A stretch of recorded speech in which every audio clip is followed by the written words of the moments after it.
Hey there, retail tech enthusiasts. Welcome to the Rising Stars podcast, your go-to for all things retail tech and point of sale.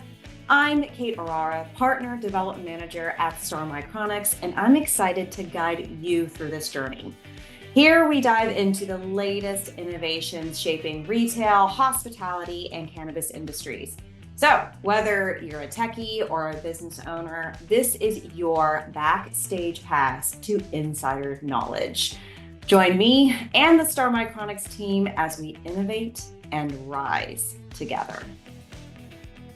Welcome back to another episode of the Rising Stars podcast. I'm really excited. I got one of my old buddies. I keep saying this. I have a friend. I keep having friends on the podcast, but truly they do provide some sort of insight into this industry. I promise. It's not just me over here blowing smoke, but I am so excited. I have a good friend, Rob Nordby from Elo with me today. Rob, how are you? Doing well. Thanks for having me. Excited to be here.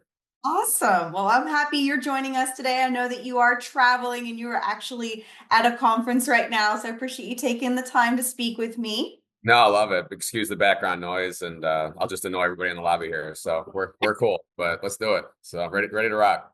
Awesome. Well, it's great. It's funny because you're at a partner event. We're talking about partnerships today. So with that, I would love for you to maybe just kind of, for those of our listeners that may not be familiar with who you are, Elo, or anything like that, if you could just go ahead and do a little introduction or a brief bio of yourself too. Yeah, absolutely. So Rob Nordby, I've been with Elo for 6 years. I manage our national solution provider team and programs. So big national partners, think CDW, think SHI, Insight, those types of resellers. Small team, but nimble, and been with Elo for 6 years. Prior to that, I was with Zebra for almost 7 years. And I started at PC Mall, now Insight. So I've kind of done a lot of different things within the industry, but for the most part of my career, I've been on the channel side, working relationships, partnerships, long-term goals, and moving the relationship and the programs down the road. So it's a great job to have. Elo's a great company, but we love it here. So you personally have worked at the manufacturer level, you have worked at the reseller level. Yep. Have you worked at the distributor level as well, or no? No, that's the one part that I haven't, but I work really closely with distribution, obviously, great relationships with our distributors, and I've always been a big proponent of working it from all angles when you're talking about, managing partnerships at the reseller level. We should all be working together. So even though I've never worked at a distributor, I feel like I have offices at many of them, if that makes sense. So like you feel like you do kind of work for them at some capacity. It's, I'm always confused on who I actually do work for, Kate. So our resellers, I have Stockholm syndrome left and right anytime I walk into a new building. So no, it's, that's the great thing about our industry, though, obviously, is that it is a cohesive go-to-market for all of us, and we're all working together for the same goal, which is to provide, great solutions to our customers. So. Absolutely. Well, I'll go ahead and dive in because you talked a lot about partnerships. I've actually done a couple solo episodes about partner programs and what ISVs and resellers should look for in a partner when it comes to a manufacturing partner. But I would love to kind of get your insights of what are some key traits or behaviors that you look for in a successful channel partner. Yeah, no, that's a great question, and that's something we kind of always go through on the reseller side of our business, which is where is it worth it for both ends? So what makes a good partner? I would say a partner that's motivated, a partner that wants to truly use that term correctly, which is partner, right? And I'd say transparency, but goal oriented would be how I would sum all that up, right? We can be a small partner, a big partner, but if we're all going towards a collective goal and we stick to that program, we set that program out in the beginning. Those are the types of partners that we love to work with, whether we're, doing $1,000 of business or $1 million of business. If we can come up with a long-term plan for this year and next, those are the types of partners that get us excited. Those are the types of partners that we want to invest in. And from a partner's perspective, so that's what you look for. So from a partner's perspective, what should they expect in terms of support, resources, and communication from a manufacturer like Elo? Yeah, I think honesty, right? Especially when, we all know that the terrible term channel conflict, right? And so I think if we keep a clean channel, which Elo does very well, I think that's a number one thing that a partner should be expecting from us, right? Reliable product as well, and transparency on where those applications work the best, and not trying to sell widgets, but solutions, right? That's what partners should expect from us, is that we come in knowing where our product fits correctly, and we advise them and help them to win for their own good, let alone with us, right? But then also, like I said, honesty, right, and partnership. Um, we're trying to sell to the same customer together. If we're not in this together, then it's going to go sideways at some point. And so I think that should be expected on both sides, which is transparency and honesty, especially when it comes to managing a large project or a large rollout. Staying in the same boat together, right? And rowing towards the same direction. I think it's easy sometimes, especially in a rollout, if something goes wrong, it's easy for the reseller to point to us. It's easy for us to do the same thing to the reseller. And so I think just understanding the traits and qualities of each company and what we do well and what they do well, that's what we should expect from each other. I think that when you keep talking about the transparency, that gives me even more respect, because it's so easy to try to sweep things under the rug. And I mean, especially I know that there was a time when the supply chain was a little rough. Yeah.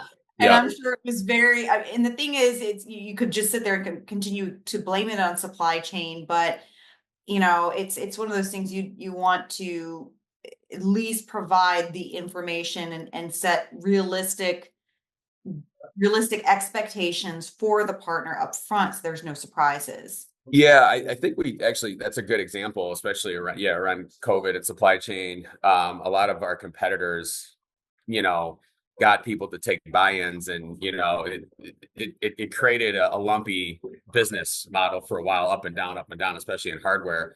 And I think we managed that correctly, which is pre-order what you can, but you don't want to be stuck with millions of dollars of stock. And so that's why we were able to kind of sustain and not have such a down year after that huge year that everybody had in 2020. We didn't push partners to take too much stock, right? And so that comes down to transparency, that comes down to honesty. And I think we saw what that looked like in those times for sure. Yeah, overpromise, underdeliver is not exactly the best business model. No, no. And you saw it too. I think we all saw it. Like this, speaking of distribution was sitting on stock of a lot of product for a long time because they were pushed to take too much in, right? And it created just a weird couple of years that we're all still kind of recovering from. So you mentioned a little bit about rollouts and products and whatnot. So how do you typically involve partners in the launch of new products, and what are some best practices to ensure a successful rollout? Especially with new products, I mean, we're big on roadmaps, right? And talking about what's coming down the road for a year, 2 years, 3 years. That's a big, I mean, training, everybody uses the word training, but I think just having an understanding and making sure that we're communicating what's to come with our partners is very big. When it comes to rollouts, I think cohesion when it comes to the customer really makes a difference, especially you're talking about a Walmart or Target. We're talking about big Elo end users, multiple, thousands of locations. Understanding the needs up front and communicating that needs back and forth between the reseller and the manufacturer, so that we're all going towards, again, that common goal of providing the needed solution for the customer. I think really avoids issues down the road halfway through the rollout, right? If we understand the needs right away and we're on the same side of those needs, and we can come up with a mutual solution, right? The product and then the services on the reseller side, or the other parts of the solution, understanding the needs right away, and sharing that, and not being in a way of competition. I think everybody sees that sometimes. Maybe the manufacturer doesn't trust the reseller because we want to control the deal, or vice versa.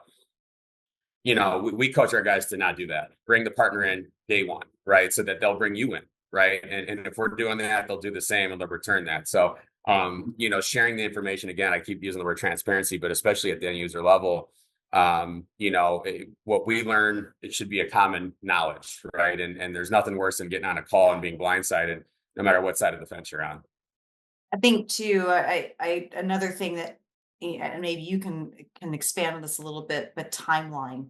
I mean, I've seen it happen where people where end users, especially, they wait until the 11th hour, and then they place the order and they expect the product to be for 1,000 units to be on their at their dock by next week, and it's like, dude, no. Like, Yeah. there's a schedule, and maybe making sure there's that communication. Yeah. Expectations, right? Yeah, Realistic exactly. expectations. I think that's really important. And I think it's easy for both sides of the fence to want to say yes to the end user, right? Especially when you're talking about the Walmarts of the world, or the big healthcare providers that have these last minute demands. You want to say yes, but sometimes it makes more sense to collectively, the reseller and the manufacturer, to say no, but here's why, right? And setting those realistic expectations. Obviously, under promise, over deliver. If you're doing that from the beginning, at the end, everyone's going to be pretty satisfied with how that went. Yep, absolutely.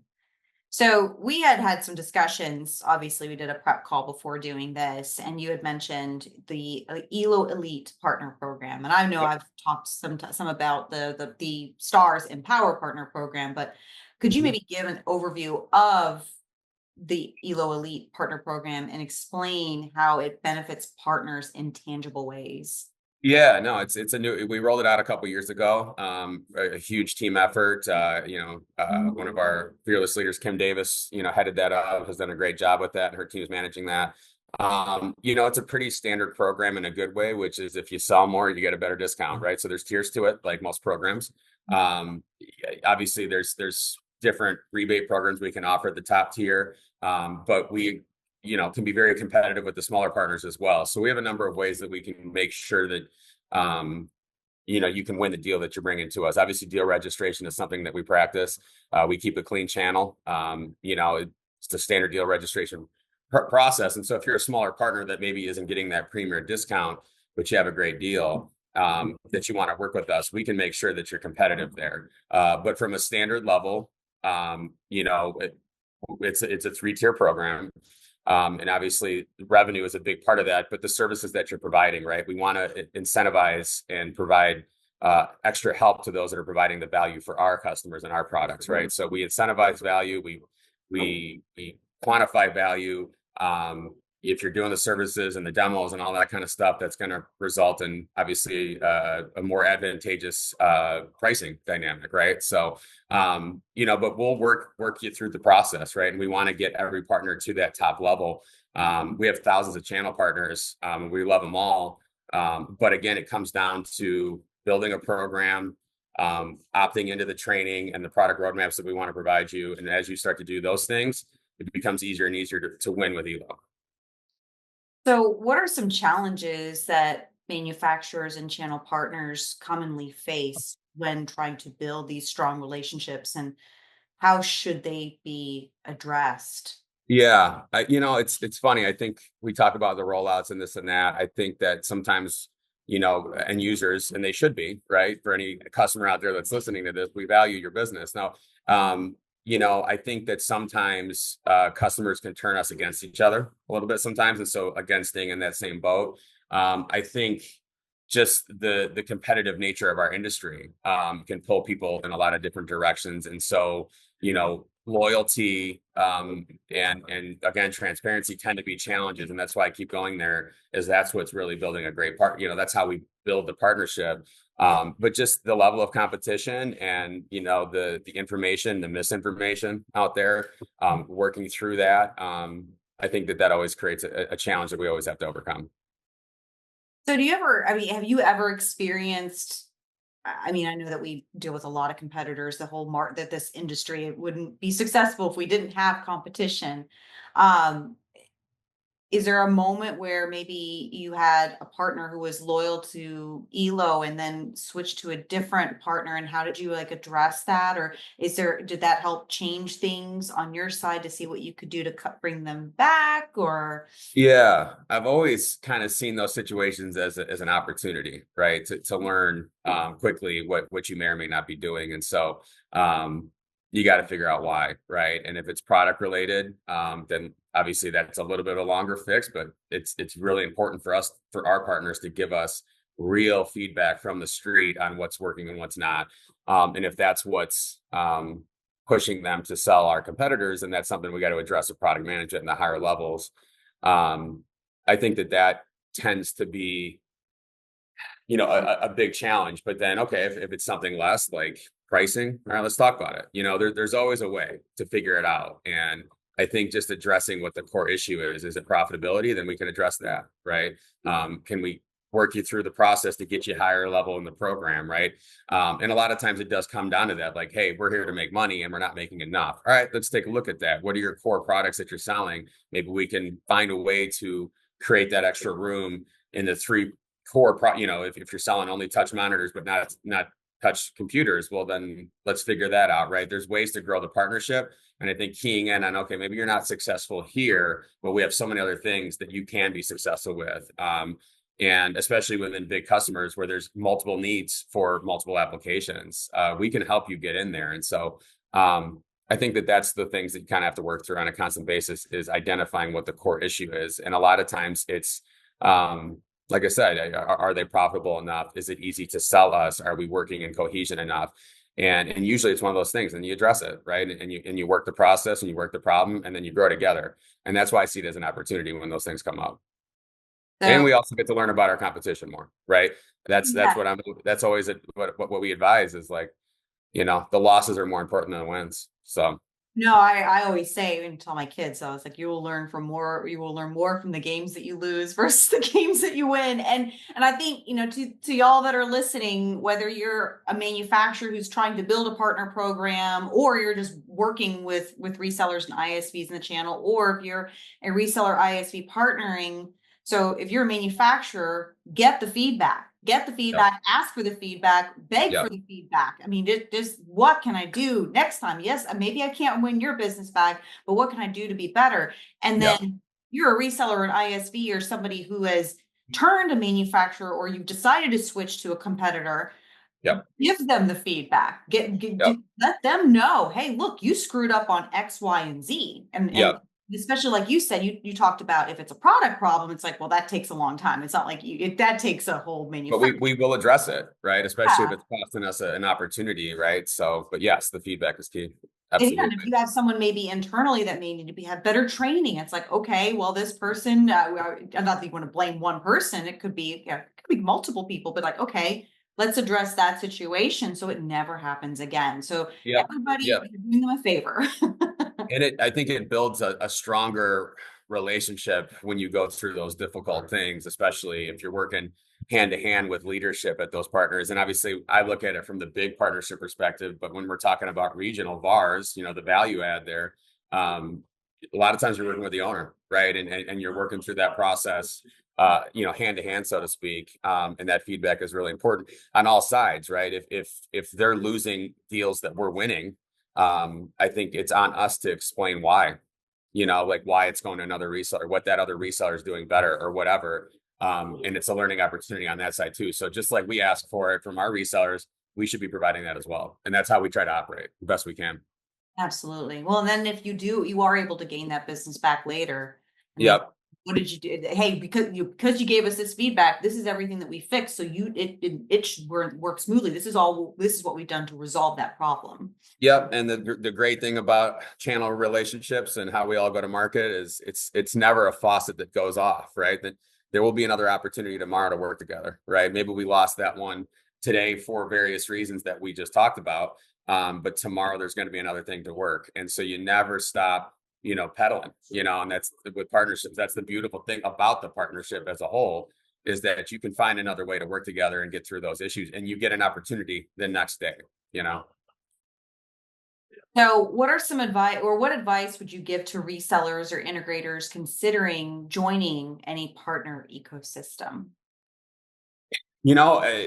Have a clear understanding on where you want to take. I mean, if you're talking about Elo or any product, have a clear understanding on where you think you'll win, right? Come to us with your ideas and your goals, and we can get you to that next step, right? So understanding, and I think also self-awareness as a partner is really key. Know what you're good at, and we're always going to want to help you get into areas that you're not strong in, right?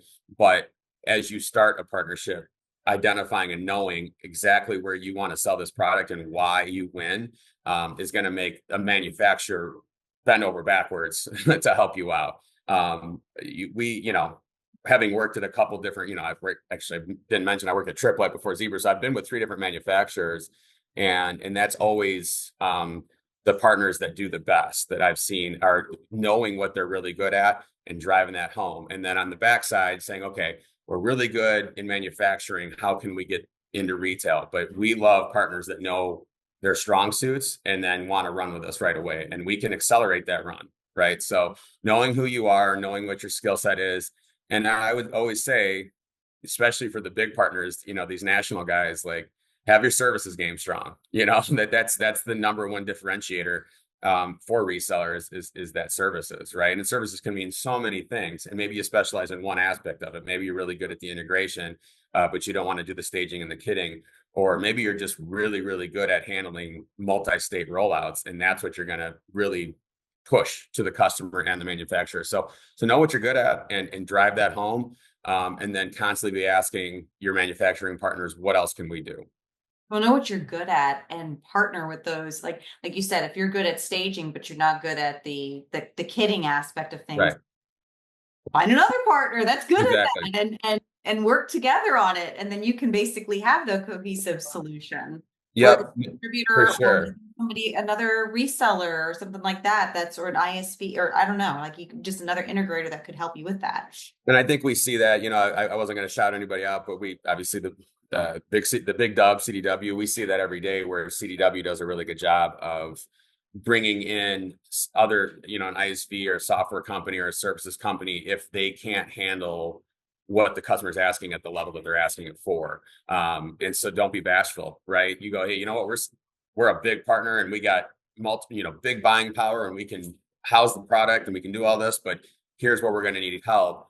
Here's who can help, right? And then sometimes customers go, we're going to go our own way on that. But that's how you can bring the full thing together. And to your point, it's amazing how well a solution goes. Sometimes you get 2 resellers in there working together, right? One's really good at the services, one's really good at the reseller, or vice versa. And so not being afraid to get into the pond with what people would think is their competitors. It's amazing how much success can come if we're all working together. That's super cliche, but I love it when I see one reseller in a deal handle the resell of the product and another do the services, and they're working together. It really drives it home for everybody. Well, I appreciate you kind of talking about your insights on the whole on the whole partnership ecosystem. I have a question that I admittedly did not send you ahead of time because it's not meant to be. I'm supposed to surprise you and give you a little make you think on your toes. So Okay. and this is kind of something I'm starting to ask everybody. If there's one thing, or if you could change one thing about the channel today, what would it be and why? That's a good question. I would say less consolidation. You're seeing so many partners get gobbled up or merge, and I think it makes it difficult for us to keep an open market then. So I would love to see the value added guys in their regionals stay there, right? Because honestly, it keeps everybody honest, right? And so I would love to see that stop happening. Obviously, I don't think it's going to. It's big partners and small partners, respectively, we love them all, right? But we like a balance. I think any manufacturer would say that is you want a balanced channel. And so I think personally, I would love to see the consolidation stop a little bit. I would also love to see resellers trust us the way we want them to. So, it's, we mean no harm, right? We want to help you, right? But I think it's sometimes we know that the reseller wants to hold the customer close to the chest until things are more developed. And we see that a lot, unfortunately, and it doesn't benefit anybody by doing that. So those are the 2 things that I would, in a perfect world, I would love to see changed, but neither one of those are going anywhere. And it's our job to kind of work through it. So Well, the latter, I can't really say anything about the consolidation. Yeah, that's a good point. yeah, The latter, that's why the partnership is so important. That gives you yeah, to build trust with a partner, and once you have that, you do not mess that up, because once you lose that trust, it's hard to gain it back. It's yep, very difficult to yep. re-engage. No, it only takes one bad experience together to ruin that forever, unfortunately. And then, obviously we are 100% channel, but we have our reps that handle our end users, and trust can go both ways. And so, when our guys that cover Walmart and Target get a new opportunity, that's where the trust comes in handy for the resellers. They're going to kick it to a reseller that we know we can trust, and vice versa. Right. So it really does go both ways. Well, I do appreciate your time today, Rob. Thank you so much. I think it's funny. I know that we're going to have this on, there's an audio version and a video version. So those that are watching the video version, this is Rob Nordby, not Andrew Martland. Yeah. Yeah, no, yep. Anybody that knows me, when I say laptop issues, I'm going to get a big eye roll from my bosses, because I work in technology, but I'm technology challenged sometimes. So I had to borrow my guy's laptop. So Rob Nordby, although Andrew Martland makes me look good every day, so I don't mind the association. So. Well, we'll make sure that we include, like, I'll get all of your LinkedIn handles and all of that information so we can put it in the show notes. But yeah, thank you so much for your time. And no, appreciate it. This was fun. So we'll catch you on the road. So thanks for having me. It sounds good. And that is a wrap for this episode of the Rising Stars podcast. A huge thanks to our incredible listeners for tuning in, and to our phenomenal guests for sharing their insights. Don't forget to subscribe, rate, and leave a review. Your feedback fuels our journey to bring you the best in retail tech. Stay connected with us on social media for updates and behind-the-scenes content. As we sign off, remember, the future of retail technology is in our hands, and together we are shaping it. Keep innovating, keep rising, and until next time, this is Kate Orara signing off. Together, we rise.